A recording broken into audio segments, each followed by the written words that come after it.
Olá, sou o Marcelo Orsini e estamos, Valdir Silva e eu, apresentando a série A Última Ceia. Vamos dar prosseguimento ao estudo e análise dos diversos ensinos de Jesus proferidos aos apóstolos em recinto fechado durante este encontro derradeiro. Os trechos que estudaremos neste episódio foram registrados pelo evangelista João e se inserem no que ficou conhecido como o Sermão do Cenáculo, sendo este o terceiro vídeo deste sermão. A lição sobre o eu profundo, que apresentamos no episódio anterior, foi esclarecedora para os discípulos presentes aos ensinos de Jesus, assim como para os que futuramente tivessem capacidade evolutiva bastante para penetrar o ensino verdadeiro, que normalmente fica oculto pelo véu da letra morta. Nos trechos que ora analisaremos, é dado mais um passo à frente, isto é, não bastará a consciência da existência do eu profundo, que é a essência divina do Espírito. É absolutamente indispensável que o eu profundo permaneça em união total com o Cristo, sem a qual não conseguirá evoluir. Vamos adentrar o capítulo 15 do Evangelho de João, dos versículos de 1 a 8, em que o mestre explora aspectos desta união e utiliza como símbolo a videira. Jesus então afirma: Eu sou a videira verdadeira. A videira é a produtora da uva, matéria-prima do vinho. O vinho representa a sabedoria espiritual profunda. Desse modo, Jesus transmitiu aos discípulos a força de um simbolismo que os leva à meditação. A videira é verdadeira porque é a única que vem representar este símbolo com toda a sua plenitude. E continuando com o versículo 1, e meu pai é o agricultor. Consideremos assim que o Cristo é a videira, o pai é o viticultor e o ramo é o eu profundo de cada um, a quem o Cristo dirige o seu ensino. Portanto, o Pai é o Criador e o sustentador. O Cristo, que se manifesta na pessoa de Jesus, é resultado da criação do Pai ou Verbo. O eu profundo é o aspecto divino do Espírito, ou seja, cada um de nós, a individualização da centelha crística, tal como o ramo é a individualização da videira. O eu profundo está em crescimento, em evolução, para alcançar, tal como a videira, a frutificação. O ramo da videira se exterioriza, porém, continua constituindo, em conjunto com o tronco, um todo único e indivisível. Se o ramo se separar do tronco, seca e morre. De forma idêntica, o eu profundo se individualiza em cada um de nós e precisa permanecer ligado ao Cristo para não cair no aniquilamento. Esta união é possível pela compreensão, assimilação e vivência do seu ensino. Portanto, se o ramo nasce do tronco, de mesmo modo, o eu profundo se constitui a partir da individualização da centelha divina, a qual do Cristo não se destaca, não se desliga. A força que vivifica o Cristo é a mesma que dá vida ao eu. E quando refletimos, buscando lá no Evangelho de Mateus, no capítulo 10, no versículo 8, no momento em que Jesus está dando as instruções para os discípulos, ele diz nesse versículo: curai os enfermos, limpai os leprosos, ressuscitai os mortos, expulsai os demônios. de graça recebestes, de graça dai. Especialmente na questão do ressuscitai os mortos, podemos entender que Jesus, neste momento, estaria propondo aos discípulos, e por extensão a nós, que essa ressurreição seria exatamente a possibilidade de nos mantermos ligados a Ele ou convidarmos a todos para se ligarem a Ele, aqueles que estariam desligados e, portanto, simbolicamente mortos. Com esse chamamento, nós faríamos com que as pessoas ressuscitassem e voltassem a viver com o Cristo. Vamos buscar no livro Caminho, Verdade e Vida um comentário de Emmanuel, no capítulo 54, com o título de A Videira. Ele diz o seguinte: dentro de nossa pequenez, sucumbiríamos de fome espiritual, estacionados na sombra da ignorância, não fosse essa videira da verdade e do amor que o Supremo Senhor nos concedeu em Jesus Cristo. De sua seiva divina procedem todas as nossas realizações elevadas no serviço da terra. Alimentados por essa fonte sublime, compete-nos reconhecer que, sem o Cristo, as organizações do mundo se perderiam por falta de base. Nele encontramos o pão vivo das almas, e desde o princípio o seu amor infinito no orbe terrestre é o fundamento divino de todas as verdades da vida. Vamos então agora analisar o segundo versículo do capítulo 15 de João. Todo ramo em mim que não produz fruto, ele o corta, e todo o que produz fruto, ele o poda, para que produza mais fruto ainda. Então, prosseguindo com a analogia proposta por Jesus, se houver separação do ramo para o tronco, a seiva não chega ao ramo, e este se tornará infrutífero. Assim, o eu profundo, quando destacado do Cristo, ou seja, quando afastado do seu ensinamento, se torna improdutivo. É cortado e lançado ao fogo purificador das experiências na terra, para que sejam queimados os resíduos pelos resgates regeneradores, ou seja, o espírito passa nas reencarnações pelas experiências, às vezes dolorosas, por ter agido afastado do ensino do Cristo. No entanto, quando e enquanto o eu profundo permanecer ligado ao Cristo, se purifica, já não mais pelo fogo da dor, mas pelas chamas do amor.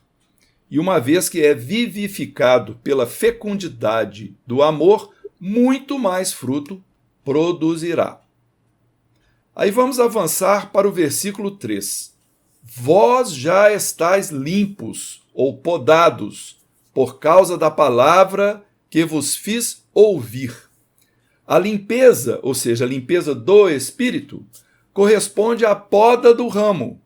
É feita sempre que há assimilação do ensino transmitido pelo Cristo por parte do discípulo, ou seja, é a vivência espontânea da lei de Deus. No versículo 4, permanecei em mim como eu em vós. Como o ramo não pode dar fruto por si mesmo, se não permanece na videira, assim também vós, se não permanecerdes em mim. Então, tal como o ramo da árvore, para dar fruto, necessita da seiva que circula no tronco, o eu profundo somente realizará boas obras se mantiver conectado aos ideais do Cristo. Por nós mesmos, estamos sujeitos aos equívocos. Porém, se obedecermos às determinações do Cristo, sorveremos as seivas dos seus pensamentos puros e avançados e resultarão frutos de obras e boas ações. Nós encontramos na obra Palavras de Vida Eterna, autoria espiritual de Emmanuel, na psicografia de Francisco Cândido Xavier, capítulo 103, produzimos, onde se lê o seguinte: onde estiveres, estás produzindo, de acordo com as influências a que te afeiçoas, e atuando mecanicamente sobre todos aqueles que se afeiçoam ao seu modo de ser.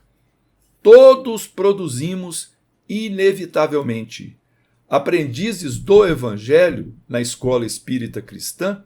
Recordemos, pois, a lição do Cristo: permanecerei convosco se permanecerdes em mim. Por isso, manifestando-se por intermédio de Jesus, o Cristo cósmico pode afirmar. No versículo 5, ele diz: eu sou a videira e vós os ramos. Aquele que permanece em mim e eu nele, produz muito fruto, porque sem mim nada podeis fazer. O Cristo é a videira e cada eu profundo, cada um de nós, é um ramo do Cristo único e indivisível que está em todos e em tudo. Então, o vós aqui é genérico para toda a humanidade. Vós sois os ramos.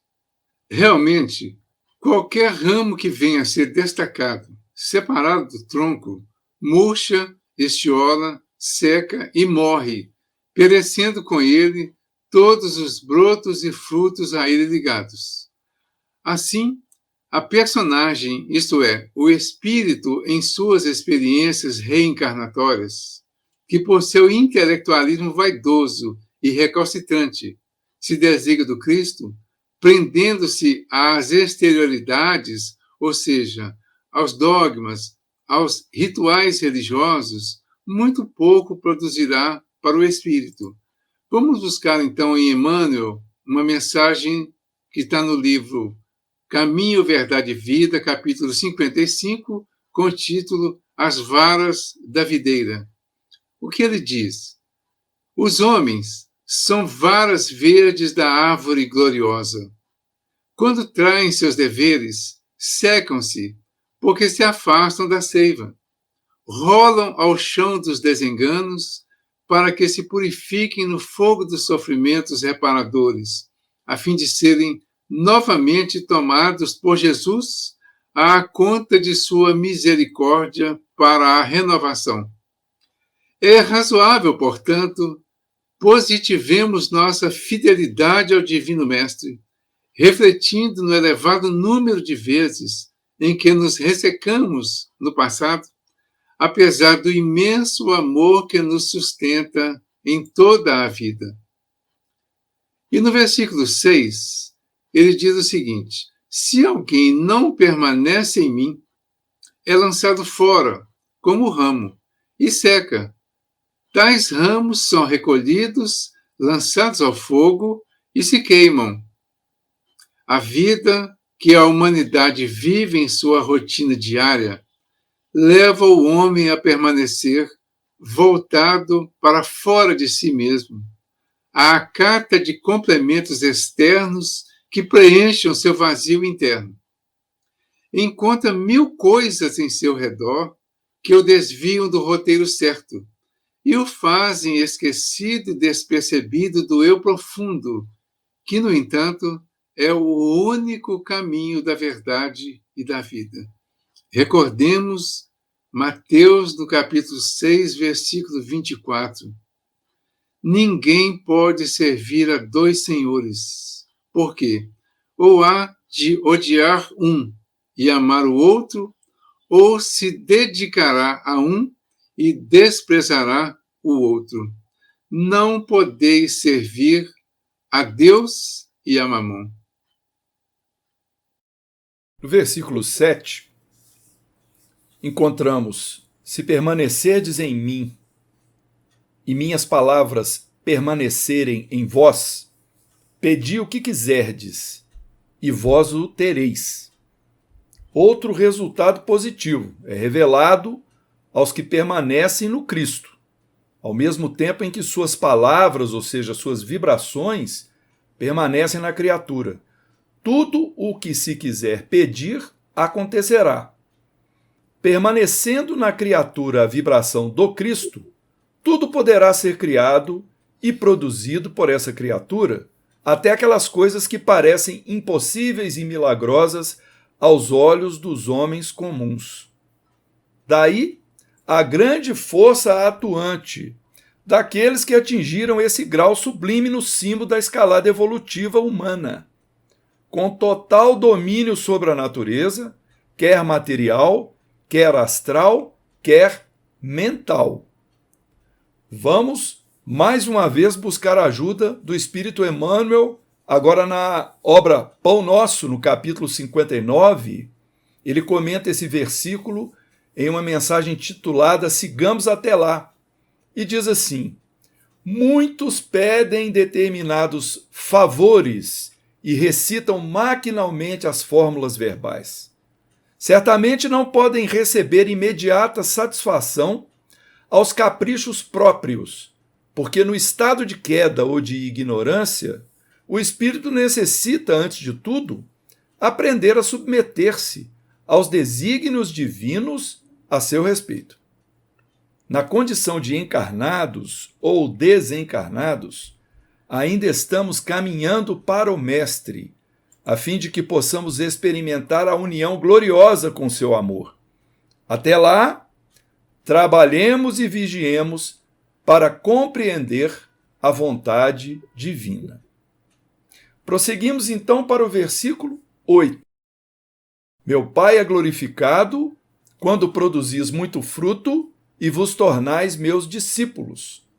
Então, quando o Pai é reconhecido, podemos afirmar que já não é apenas o Cristo, mas o próprio Pai, ou Verbo, que é a força criadora de Deus, que passa a constituir a substância íntima e profunda da criatura, com o objetivo de multiplicar os frutos espirituais, de tal forma que a criatura se torna, de fato, um discípulo digno do único mestre, o Cristo, e não apenas um aluno repetidor mecânico de seus ensinos.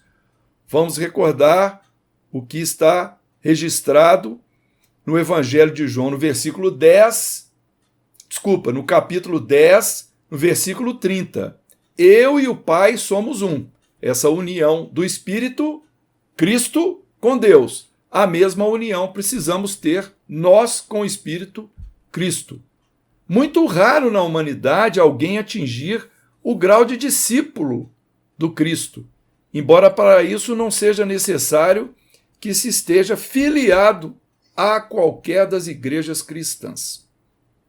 Gandhi, o Mahatma, constitui magnífico exemplo de discípulo integral do Cristo em pleno século XX. Efetivamente, raríssimos os que negam a si mesmos, tomam a sua cruz, e palmilham a mesma estrada, colocando seus pés nas pegadas que o Cristo deixou no solo do planeta, como reais seguidores, imitadores, que refletem em sua vida a vida crística. Verdadeiros manifestantes divinos, discípulos do Cristo. Quanto aos seguidores e imitadores de Jesus, recordemos o Livro dos Espíritos, na questão 625, quando Allan Kardec pergunta: qual o tipo mais perfeito que Deus tem oferecido ao homem para lhe servir de guia e modelo? E os Espíritos respondem: Jesus. Somos seguidores do guia e imitadores do modelo Jesus. Procurando Emmanuel ainda, nessa mensagem chamada Somente Assim, que está no livro Fonte Viva, capítulo 45, nós vamos encontrar o seguinte comentário dele: somente é possível glorificar o Pai quando nos abrimos aos seus decretos de amor universal, produzindo para o bem eterno.